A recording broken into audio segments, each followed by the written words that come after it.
Hello. This is Ken here from RD Labs. Hope this is reaching you well, no matter where you are. So it's just past 9 a.m. here in Vienna. Beautiful weather, blue skies. So let's get straight to it. So if you haven't, please make sure that you'll download the RD Labs DeFi checklist. It's for free. It's in the description. So spend some time to go through this. It gives you a full process and a flow in terms of what you need to do prior to actually investing in any project. It gives you the step-to-step basis. In terms of on-page analysis, whether the project has a product or not, pre-sale, tokenomics, partnerships. It's really in-depth in terms of information to really give you an overview as a journal of some sort, yes, to help you, number one, get into opportunities that have a higher chance of doing well, and also on the other side to mitigate the risk and to minimize the chances of you being rug pulled or scammed. So today we're going to actually just do a very quick one. Obviously now where we are in the current space, the sentiment seems to be turning. A lot of people are really moving from this whole bullish, which has actually happened over the last 4 to 8 weeks, right? Probably about 8 to 10 weeks or so, where people were really optimistic, flying. It was like this whole phenomenal opportunities and 1000x and everyone's making so much money. It's happy, ecstatic, right? And now all of a sudden from May, things have just turned over, starting to move low. This is the BTC chart on TradingView. So we need to see what's actually happening and really how to be able to play these type of things if there are any opportunities or not. So currently this is a daily time frame.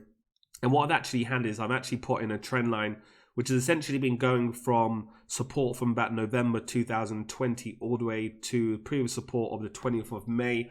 And then there's another support where price tested here, if I zoom in, which tested the 8th of June. And basically it found support here. There was a bit of a doji, which is more like an indecision type candlestick pattern on a daily time frame.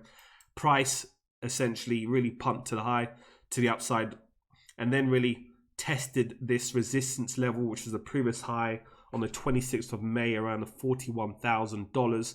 It has rotated lower, so it clearly shows there was not enough, let's say, momentum to really push this. And this is from the macro aspect, not enough sufficient macro fundamental news to really push this this continued move to the upside. We're now seeing this a rollover that's taking place. It's moved back to the previous, just above the previous low. So we've got a bit of a higher low taking place, but price just now has tested this support line, which is around the 32. Support level is about 32. It tested a low of, let's just see where this is, 32,228, around that level. So it's about 88% down for the day. So this is really pivotal to see if it can hold a support. If it fails to do that, we could be seeing maybe a test of the previous support of the 30,000. If it fails to hold, the next levels we have in place would be the previous high, which was in 2017 when it made a high of about 20,000 level. This resistance level is now support. We also have a trend line, upward trend line, which is actually intersecting between this now support level and a trend line, which is quite interesting. The timeline of this intersection is around the 3rd of July. So we are literally probably about a couple of weeks away from that. I'm not saying this is going to happen, but these are what you'll probably start to see. Is you'll start to see orders in terms of limit orders really starting to be put in place around this, 2021, 19,000 leveled, to see if we can get a spike to that. We are also starting to see a death cross taking place. So this is essentially where you've got the 250 intersect basically, and we're now starting to see a bit of a turnover taking place. So one needs to be very, very careful of what's happening here. The last time we had that, price did move. It's not a true correlation that the market is going to turn fully bearish, but it's showing signs that the 50 moving average is now crossing over 200 to the downside. Will this follow through? Time will tell. And really, a lot of this pessimism's really come from, yes, a lot of what's happened with Elon Musk in terms of, his views about Bitcoin. We've also now that China's really shut down all of the mining rigs. So basically this is having a big impact. A lot of the miners, I think 50% of the miners are literally left China. They're relocating for different areas such as Kazakhstan, and they're looking at even Texas is now becoming an interesting hub. They're also looking at Northern Europe as places for people to now start establishing, to really start mining again. But this is causing a massive impact, obviously, on the hash rate. And then also, if you take a look, we're also combined with this, with what's happening in crypto, we are seeing some news that's coming out from obviously the stock market as well. So if we pull up a chart here, S&P, Standard & Poor's 500, we are seeing that the market is slightly also turning over here. So there's a bit of a heavy drop that happened on Friday.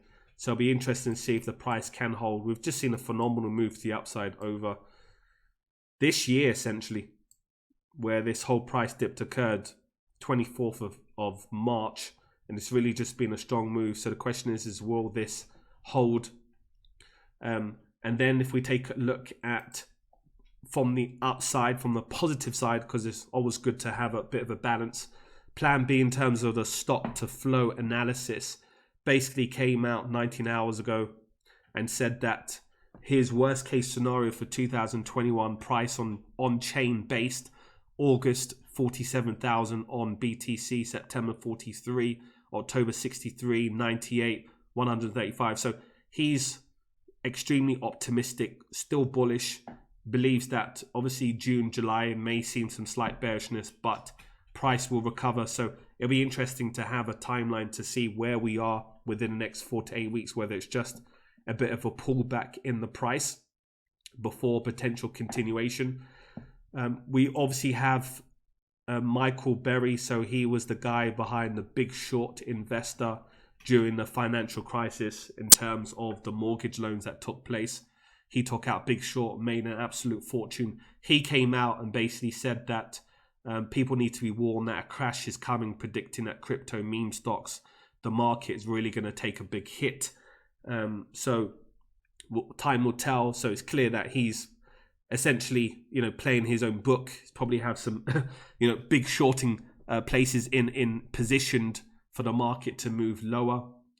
If we take a look at other specific assets, BNB, so Binance, literally it was about $440. This is on a couple of weeks ago. So now it's about 316. And then if we just pull up a quick trend line, let's just see where we are. I can even just take it from these lows to this high. So support level would be around a $247 area, just to see how the market will basically recover. Let's just pull up a chart to look at some of the smaller aspects. So let's just pull up FOMO. So these are some positions. FOMO is really just taken a big hit in the price. It's just above, took a lows of about 9 cents at the moment. I think just in general, everything's really just been playing to the overall macro view. So WEX is literally about 2 cents, just off the lows of the 23rd of May. And then onwards and upwards, I think every chart is probably looking the same. I think from my aspect it's best just to be very cautious, to take your time, to not jump into any of these positions, right? Just to wait to see how, because obviously there will be some aggressive type investors that will be looking at having buy orders around this support level, right? To see if it can really test and move to the upside, which will be fantastic if it does. But if it doesn't, we could really see aggressive move to downside. So personally, it's all about having a large proportion in stables and really holding to see which way this market's going to move. And then if it moves to the upside and it really breaks above this 41,000 level, this could be an interesting move to see if we can really test this downward trend line around this 46, 47 for a previous test of the highs at 61, right?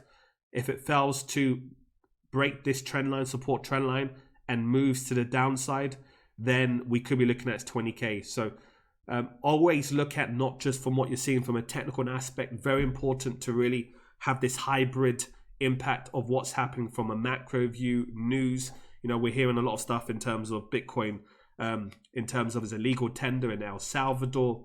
You know, we're seeing potential news of ETFs that's starting to come out. So there are a lot of adoption that's really starting to take place. So you really need to look at the bigger picture and overall a longer term view. Let's take a quick look at Ethereum. So where we are with Ethereum now, I've got a trend line here. It's now just trading about $2,000. And I remember vividly when it was like 4,000, and this was only in May. So we are literally just over about 6 weeks ago. It was just more than double. Obviously, a lot's happening in terms of Ethereum with the level 2, the layer 2 solutions. You know, from the roll-ups in terms of Arbitrum that's coming out next month with a mainnet for applications to Optimism to zero knowledge proof. So you've got the snarks coming out, you've got ZK syncs. So there's a lot of interesting scalable high throughput solutions that's really going to make it easier for the scaling aspect and really have a direct impact in Ethereum's price long term. You've obviously got the EIP 1559 in terms of next month regarding the mining costs that's coming out. So long term, yes, it's not looking positive at the moment, but long term, I do believe within the next few years, you know, we should really be seeing Ethereum trading at, if things start to really move and the development iteration of tech really continues to adopt and expand and growth and really that whole movement towards the upside, this is an absolute still, right? You know, even if Ethereum really moves down, again, do your research, not financial advice. Even if Ethereum really moves down to, let's say, $1,200 or even moves down all the way down to the previous lows of 2021, around $500. Is this bearish? You might feel, yes, from the previous highs, it could be bearish, but with all the development and tech going on, long term, this is really going to be a project that could hit $10,000 within the next few years. So it's all about timing, risk management, taking a look at what's happening from a macro view and really playing accordingly. So if you haven't, please make sure you download the RD Labs DeFi checklist, go through that, spend some time. If you have any questions, let me know, and I'll speak to you very soon.